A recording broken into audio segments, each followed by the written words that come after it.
La Bible quotidien. Une série de réflexions quotidiennes centrées sur la parole de Dieu. Que ce livre de la loi ne s'éloigne point de ta bouche.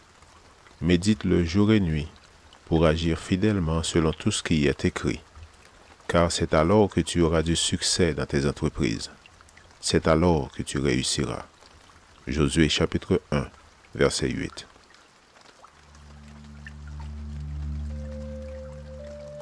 Aujourd'hui, le 23 décembre, la tentation de l'impossible. Il y eut une guerre dans le ciel. Michel et ses anges combattirent le dragon.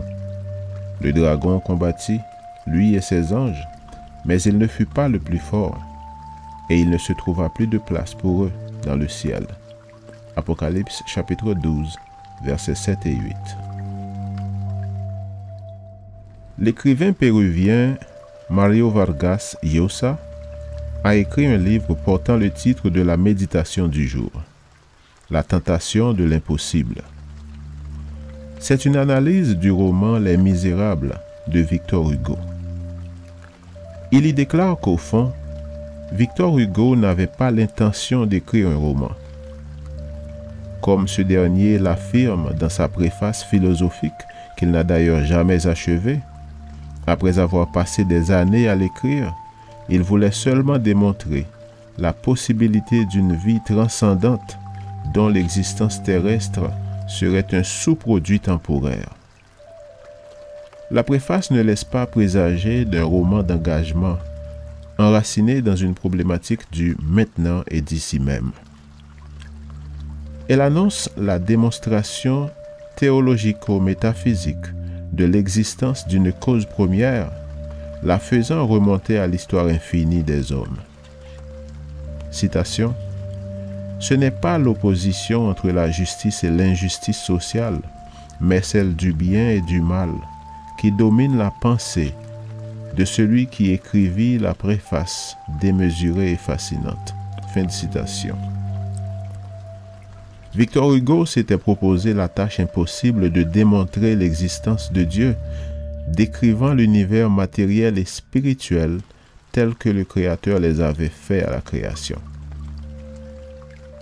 Vargas Llosa cite Lamartine, critique de Victor Hugo, qui eut à dire, je cite, « La passion la plus meurtrière et la plus terrible qui se puisse infuser aux masses est la passion de l'impossible. » Fin de citation.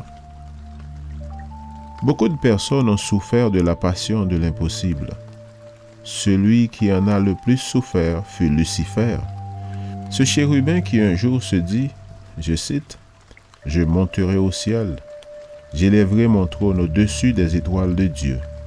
Je siégerai sur la montagne de rencontre des dieux au plus profond du nord. Je monterai sur le sommet des nues.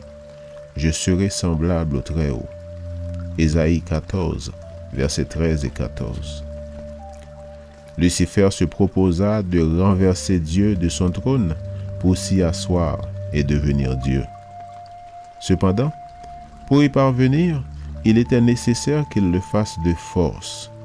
Ainsi, il y eut guerre dans le ciel. Son objectif était absolument incroyable. Assassiner le Créateur. Lamartine, sans le savoir, avait raison, exprimant ces paroles d'une immense signification. Je cite, « La plus meurtrière et la plus terrible de toutes les passions est la passion de l'impossible. » Fin de citation. Faisons attention à la tentation de l'impossible. L'humilité et l'obéissance par amour pour Dieu est la vertu suprême du chrétien. Amen. Lecture de la Bible pour aujourd'hui dans l'Ancien Testament, Sophonie chapitre 1 à 3.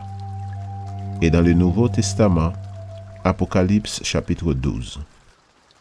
Merci d'avoir écouté. Je vous souhaite de passer une excellente journée avec Jésus. À la prochaine!